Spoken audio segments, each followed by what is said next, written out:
Тебе вот есть? С чем? С тем, что лица твоего холодно, из-за того, что тень сверху свет падает. Да, мы сегодня говорим про активизм, поэтому лучше не отсвечивать. Да, да. So the subject of this talk was suggested by our wonderful hosts, iActivism, and I looked at it and I thought, yeah, I guess I can share some of the stuff that I picked up over this particular experience at Lampu. So for those of you who haven't been to, I mean, all of you have been, but you guys haven't been to our particular performance. I put together this virtual meeting simulation, political rally simulation, where people were invited to shout from the top of their lungs, Putin хуйло, or Нет войне, or all kinds of like anti-war, anti-government things. Get electrocuted for that, and then get an NFT, which some of you haven't claimed. So I will teach you later personally how to claim them because it's a complicated process. But before I get to the subject of this kind of activism stuff, I want to kind of go back a little and give a bit of context why I think why it was really important for me to host this experience and why it was, like I feel like from this particular game, the second Tyrant, like a new chapter of my life has started. And I want to give you a bit of context why I feel that way and why it was so important. So I was born in 1987, like at the brink of the collapse of Soviet Union. I still kind of remember bits, like lines, mainly queues, like tons of queues, because at the time there was like literally, it was hard to get everything. So, I remember like spending a lot of time in queues as a child, getting like basic stuff, because we didn't have a nanny, and it was just like the society was different. It's like you could I guess spend time with your grandma, but not in our family. So my memory of Soviet Union is like queues. And my first ever photograph is like my mom holding a burrito of me, and she's donning this like super stylish puffer jacket that my father made while she was giving birth. That was their business. They were like the first kind of wave of actual startup guys.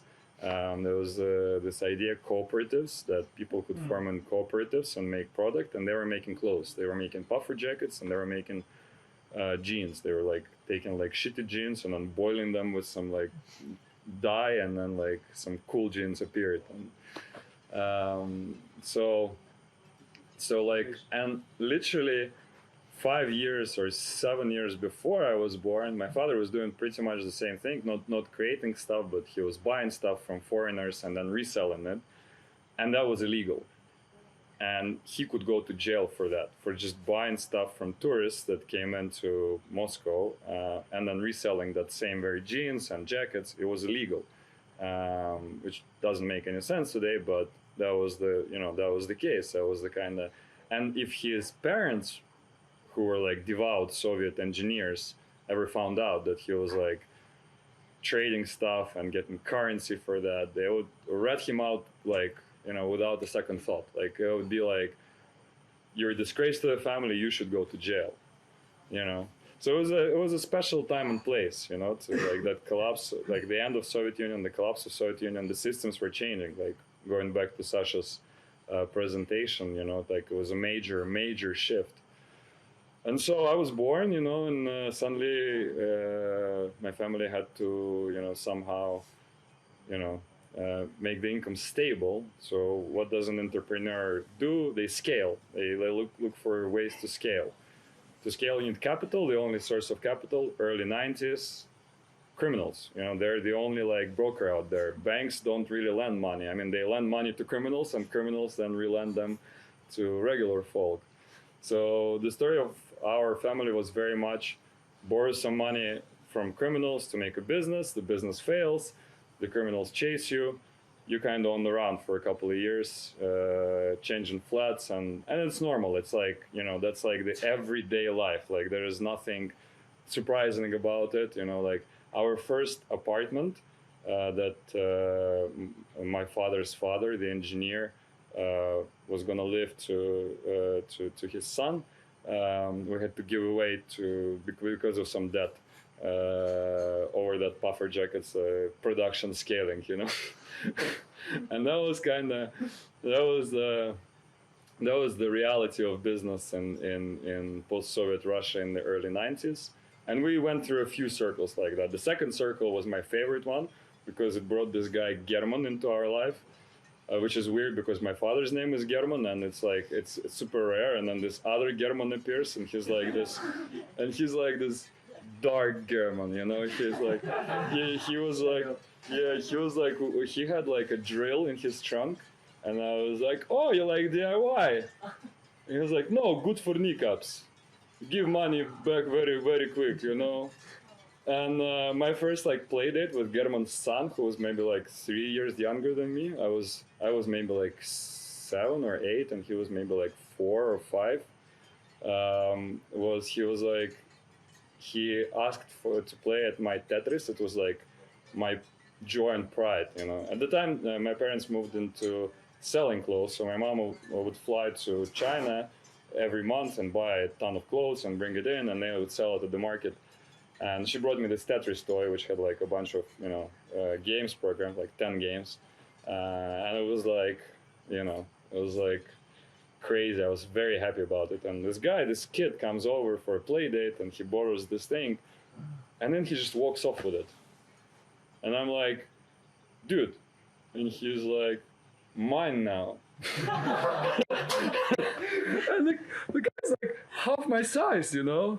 Sort of German though. You know? Exactly. And I'm like, okay. And that's how I understood like that, you know, there's different walks in life, you know. You can do the entrepreneurial stuff and build, or you can do like the Shadow German stuff and just take mine now. You know? So that was like early education. And so because of that sort of, my father kept on trying, and like every time there was the same story. We lost everything, we're on the run, and then we tried again, and I lost everything, and we're on the run. And so like this sort of protocol appeared that the government is sort of by itself. It's like some entity that's so far removed that we have no play in it, you know, and the best bet is just not to get involved, you know. And on this kind of day-to-day level, you just deal with whatever shit arises, and you don't go to police. There's no point, you know. Like you just kind of like somebody's after you, you run, you know. Like somebody's after you, you hire security, you know. Like you try to outdo the people that, and that's like, to me, the whole history of modern day Russia and in some ways all the post-Soviet republics is that people who succeeded, the entrepreneurs who succeeded, they had to build their own nation states, almost like their tiny small states. Like they would have their head of security, they would have their like head of healthcare, and it's like, and that obviously led to division amongst the elites. But we won't go into that. The point is that the point I'm trying to deliver is that it shaped this generation of people, of doers, that the government is so far removed, we don't fuck with it, it don't fuck with us. But again, an example, and the signal was actually very clearly made by Putin in 2003, when he went after Khodorkovsky. After Khodorkovsky said, okay, I'm going to try and run for president in 2004. And the government instantly like just, you know, went down on Yukos and destroyed this like biggest private company in Russia in a matter of like couple of years. And it was a very clear signal. Don't fuck with the politics and we won't touch you. But then the big crisis came, 2008, you know, the whole world was shuddered, you know, and Russia at the time was like at its peak, you know, for like 3 or 4 years, the oil prices were over $100. I worked in entertainment and like nightclubs, we made parties, and we were just like were just like swimming in money, you know, like it was like there's no tomorrow. There was corporate events every like week that somebody would bring Shakira and pay her $1 million, you know, like, and it was just like, it was insane amount of money going around, and everybody was having a great time, and everybody was just partying like there's no tomorrow. And later, through Burning Man, I met a guy, American guy in LA, who was part of that kind of vibe at the time, and he was like, do you realize that nothing like that ever happened anywhere? It's like, they talk about Studio 54, they haven't been to Moscow in '05, you know? It was crazy. But, like all good things, it came to an end, and financial crisis, a lot less money in the economy, and most people didn't kind of like, economy slowed down, so you just didn't have that opulence, you didn't have that, you know, like fancy cars, less maybe fancy cars. But what the important shift that happened was that the rules changed. And we felt it, our family felt it one of the first, because we were one of the first to be targeted by the new regime, where all these people, like all this, you know, Putin's cronies that basically didn't know or didn't want to work, and they used to siphon all this money out of the economy, suddenly were left without income. And so they turned inwards. They were like, okay, let's cannibalize someone. Let's just take someone who's like well off and rip them to shreds and just take all they have. It didn't happen to just us, but we were among the people where things like went south very, very quickly. And I remember that conversation. I like in the last couple of years or 3 years of that time, I had security detail because we got wealthy enough for, you know, criminals to take notice and try to do something. But it was just like to scare the fools away. It wasn't like really meaningful. And then there was this conversation I had with my father. I used to work with him at the time, where he was like, okay, from now on you have to have a go bag. And a go bag, if you are not familiar with the concept of a go bag, is a bag that you carry with you at all times. It holds all the necessary documents, a bunch of cash, basically all the things you need to just go. Like in that any moment, just drop everything and go, move to another country. And so there was a time in 2009, early 2009, where we had this conversation. And I was like, okay. And like literally 6 months later, I received a call like, you have to leave now because, you know, there's a bounty on our heads and we need to go. Like it got really dark really soon. And so we left, and then like 6 months later we came back, and there was like this feeling that things could be solved, and that maybe like we can get back on track, and maybe like we can get part of our stuff back. But that was a crazy time, because before that I was kind of working in, you know, growing businesses. Like I was basically like, you know, I worked in the hockey team, I worked in the bank. Like it was like all the businesses that were growing, and it was like exciting. I was creating new things and, you know, being a part of creating new creation. And then suddenly I came back to a place where we were basically crisis managing like the whole time. Like my father was doing GR and like basically just handling the thugs that were after us like the whole time, and like he was kidnapped a couple of times. And in the meantime, I was just kind of crisis managing our business and just trying to like make money out of the thing that was like tumbling down.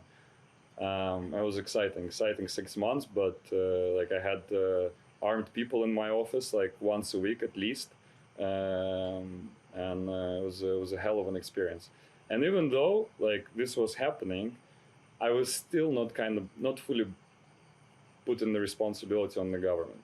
I was like, oh, it's a bunch of bad shit that's just going after us, you know, it happens, whatever. Anyways, long story short, we had to leave Russia for good.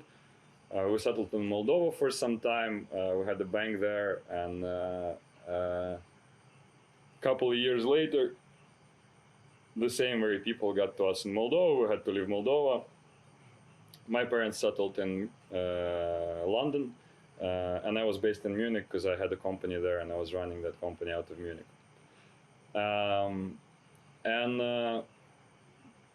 I first came to Bali. It was 2012. During the election of the re-election of Vladimir Putin. Medvedev was in power. And I was here when there was an election held where Putin won, and we went here actually to a hotel in Nusa Dua where the consulate set up a voting booth.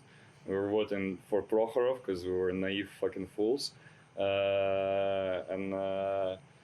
Yeah, and they served us vodka. They were like, "Thanks for coming out, guys. You know, here's a shot," and it was just so surreal. Anyways, what followed was like a very complicated and dark journey where eventually there was an assassination attempt on my father's life in London, and it was basically because he wouldn't shut up. He kept trying to bring those guys down, and they're like one connection removed from Putin. They're like the employees of Putin's friend, and he kept on being vocal. He kept on like being vocal, and he kept on trying to bring them down. We coordinated with the Russian police. We tried to make them responsible, and eventually they just organized a hit. Luckily, he survived, but he got shot 8 times in London. And the next 5 years were like, you know, super hard because he was in the coma for a while and he was recovering. We were refugees, like full-on refugees. The English government was fighting us on our refugee status. It's a separate story for another long talk.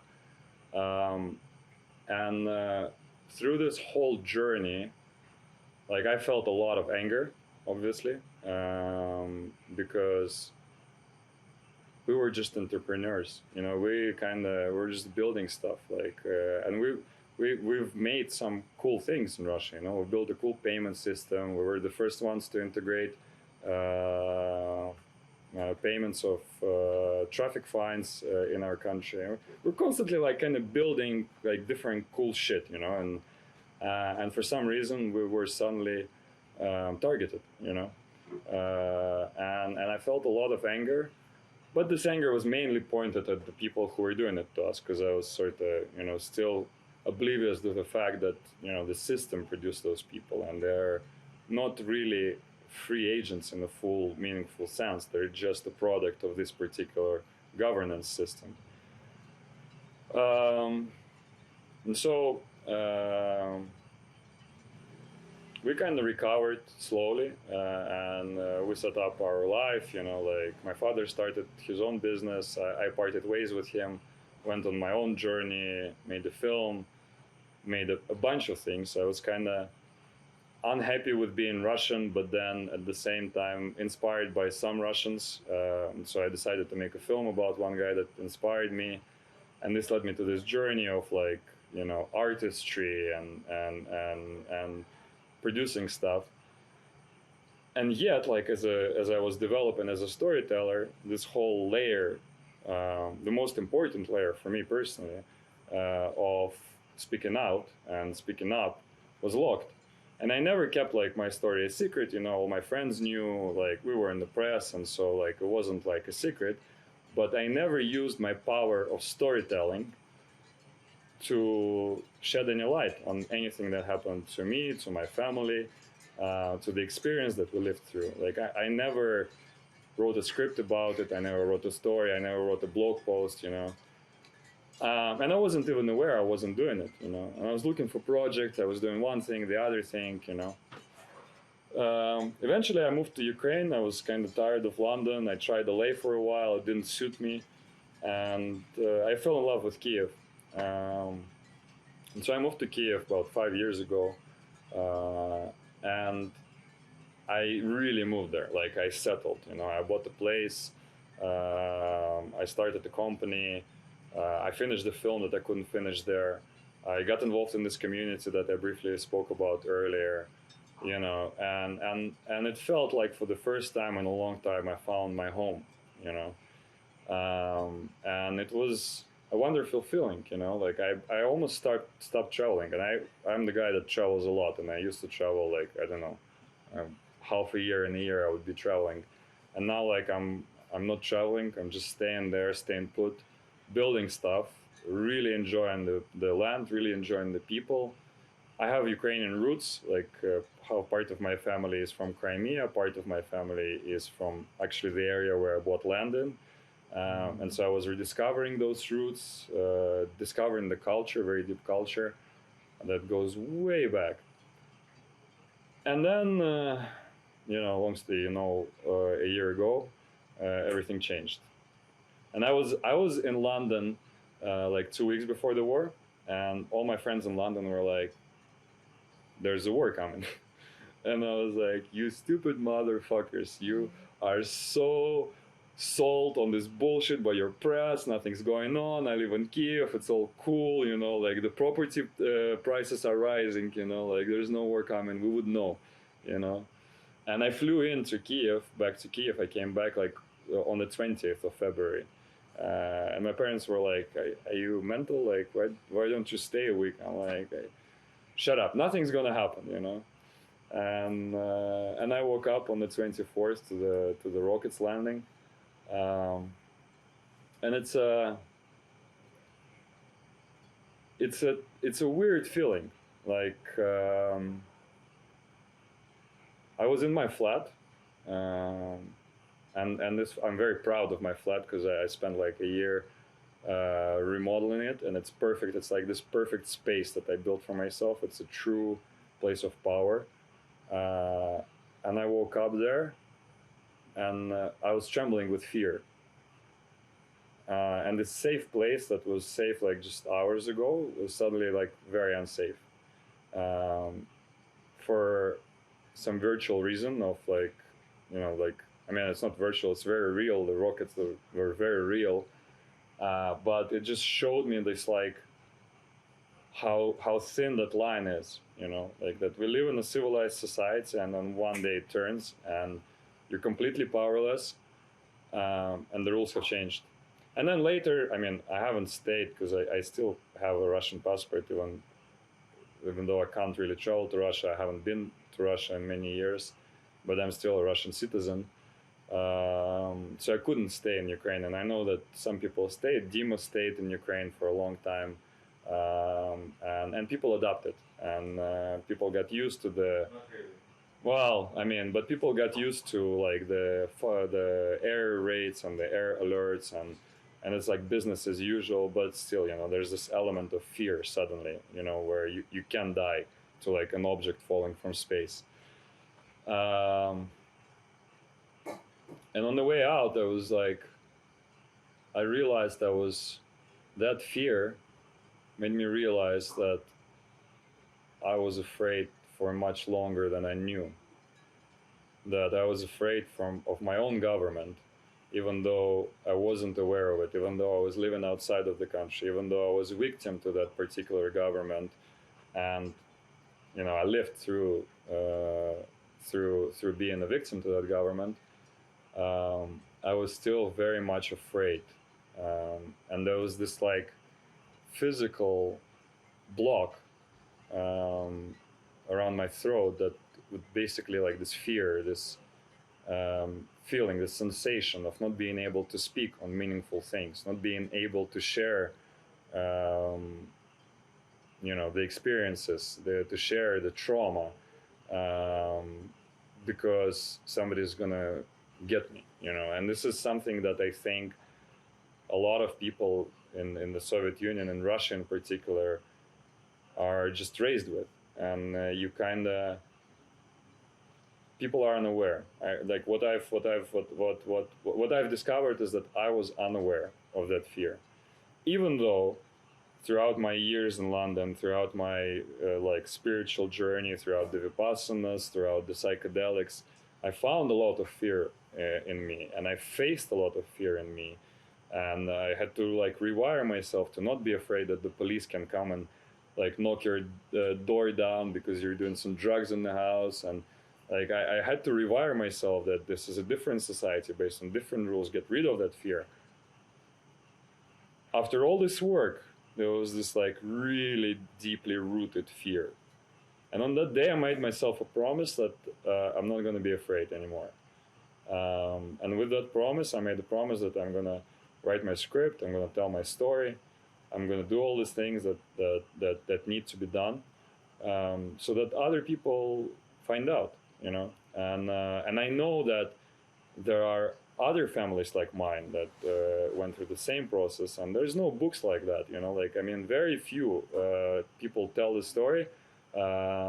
Most of them don't, like, I mean, I haven't read anything that was like really honest on like how we got fucked by the government, and how we had to scramble for our life. And so, but then, like, being a refugee of war, you have to like set up your life. So first few months I was just busy with like doing that, and then eventually I came out to Bali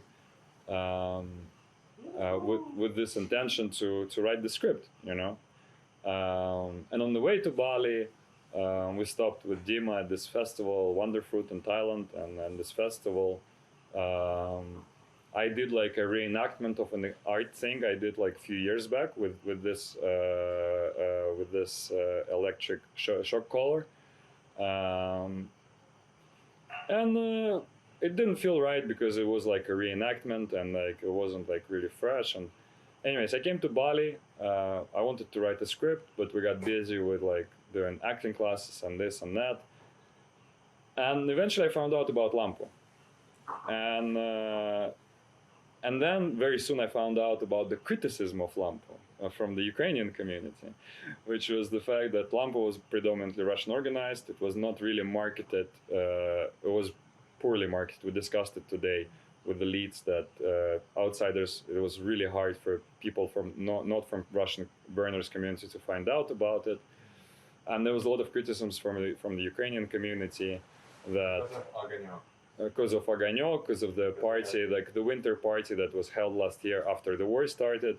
Because it hasn't stopped Огонёк. And so like there was all these things flying around, and I wanted to do an art piece. And I came up with this idea, it's like the Tyrant. Originally, it was not a game, it was just like a political rally. I gamified it later. But it was like almost a prank. It was almost like, okay, so there's this like Russian burners community that ran away to Bali. Why don't I remind them what the fuck is going on? It was almost like a prank. Like, I'm just gonna pull a prank on a bunch of people, and and that was my motivation, But through this experience, what I found out when people actually came and when they partook in this thing, in this experience, was that I had a total of 33 people, and out of those 33 people, it was a deep experience for about 20, like 10 ish people were kind of trying to think and was for them or wasn't for them. 2/3 of the people had a deep experience, meaningful experience that because I did a pre-interview and an after interview, so I could see, like, I could gauge the level of involvement and the level of affect of a person. But with a few people, what happened was like a really deep transformation. Like, there was a few people who burst into tears, and the common thread among those people was that I realized that I'm afraid, and I don't want to be afraid anymore.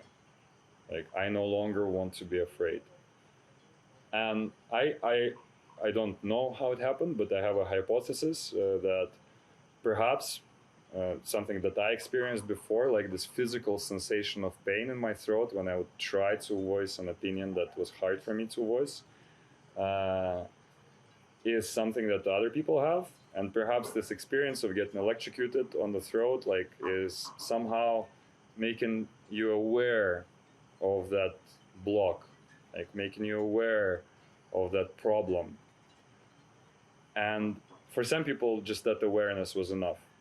It was just enough to realize, oh shit, like, there was just enough to break through it, to cry, to release some of it. And there was one girl who was so beautiful because I offered people to wear masks because I was filming it. And so some people wore masks inside, some people didn't. And this one girl that was wearing a mask, she started crying mid journey. And after she cried for a while, she took the mask off and she was like, I'm not afraid. And she kept on going without the mask. on camera and just going like, I don't remember, Нет войне or Putin хуйло, like full power, you know. And yeah, iActivism. I think this was like, for me, this is like a new chapter of my life where I own this anger. Like, I have every reason to be angry at my government. And a lot of people do in different, you know, but, and this anger needs to be expressed. And this anger needs to be shared. I mean, obviously, there are more toxic ways, less toxic ways. You know, my path is the path of creation, and I want to share it in a way that it makes people realize that they're afraid and get rid of that fear and feel empowered to get rid of that fear, feel empowered to be angry, and feel empowered to do things differently. So I think that just the internal shift is the most important one. And through this experience, through like sharing this silly prank with a bunch of festival goers, I feel like I've initiated mine and somehow perhaps initiated a few others. So I want to leave you guys on this note. Maybe you feel inspired to do something. Don't be afraid.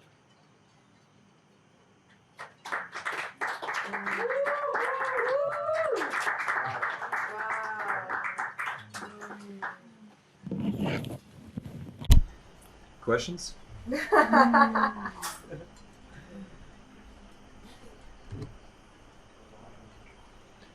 is really very inspiring. You had an experience. I did. And for me, like, I know that for most of the people, like, it was about fear. But for me, it was about shame and guilt. Mm. They're close, you know, like they're not the same, definitely not the same. And actually, it's also like similar to what you described. I know that I have this guilt and stuff, but I didn't really felt it unless I get unless I released it.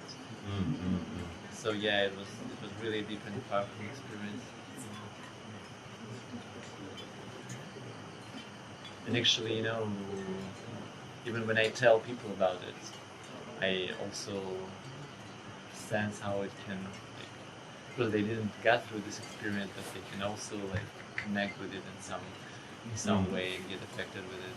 So I see like how many like circles on the water is going after this, and I really think that it's very brave and inspiring. And the story that you shared that I didn't know, and actually I was curious to know, because of course I felt that there should be a story behind it, because it cannot be without it. And the story itself is also very inspiring, and I would be like super interested to watch your movie or something like that. Eventually, it's in the works. I have written 0 script pages, but I'm working. This is the first skeleton. Yeah. Vlad, thank you so much. Really, not for the talk, but for who you are. Really, it's really inspiring, as Karen says. But more than inspiring, I feel is necessary. You know, I mean, I come from a very different part of the world, but the fear rooted in our throats, in our stomachs, in our solar plexus, is the same, because it's a human experience, right? In my world, the fear was for kidnap and insecurity and narco pest, right? It's different everywhere, and there's still different people are guilty or people to blame. Our government in Mexico is also a mess, right? I know. And overall, I think it's less about finding the guilt and more finding the expression and channeling what's not okay, right? And I feel like, as a person that worked for years upon years within the government, trying to make a change from within, and feeling like the machine was eating me alive, you know? I really cherish those people outside doing their own work as well. Like I feel each one of us, as we plug into any part of the system, it's our job to be catalysts. You know, I did it from within the government. You do it from outside. Other people do it from business, from different places, and I feel that the quest is the same. The quest is that quest to channel what's not okay, to channel it, to create catharsis, and you've created catharsis in 20 plus people. That's already, imagine how that is already spreading onto their lives, the family, their business, their teams, whatever people they touch after this experience.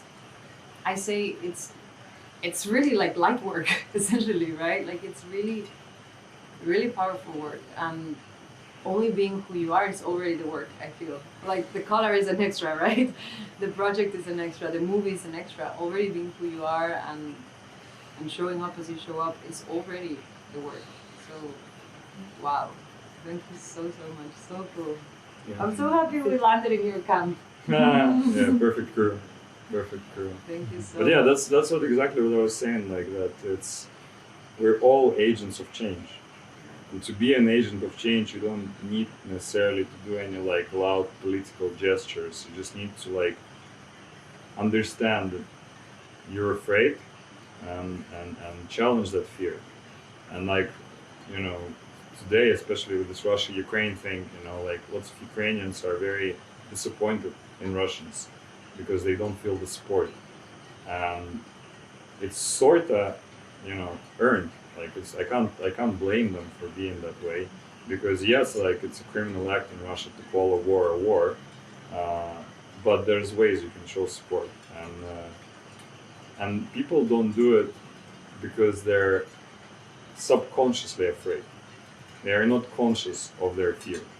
There is some like, you know, thing on the back of their mind that, you know, like some monster is going to show up if you're going to share on Instagram a Ukrainian flag or something, you know, like it's like, and even the most like conscious people, like I'm not going to call names, but like I have a few like super like light work dudes around that are like, yeah, I'm against Putin, I'm against war, like this and that. I'm like, why don't you post something? And they're like, oh no, you know, like I have family. Like, so what, like you have like 500 subscribers. You know, like nobody fucking cares, except like 20 of your subscribers that are from Ukraine. They do care, you know. And so it's like, be an agent of change is just to be, I think, is just to be conscious of your fears and to challenge those fears. And that's I think what you were saying about working in government, outside of government. Just like it applies to any society. It's not just a Russia thing, you know. Like I think that we live in a world where the elites want general population to be afraid of one thing or the other, whether it's COVID, whether it's like, you know, the war, whether it's this, whether it's that. It's a very powerful control thing, and it's our job. It's like our obligation to not be afraid. So yeah. On that note, let's eat. Thank you, Clara.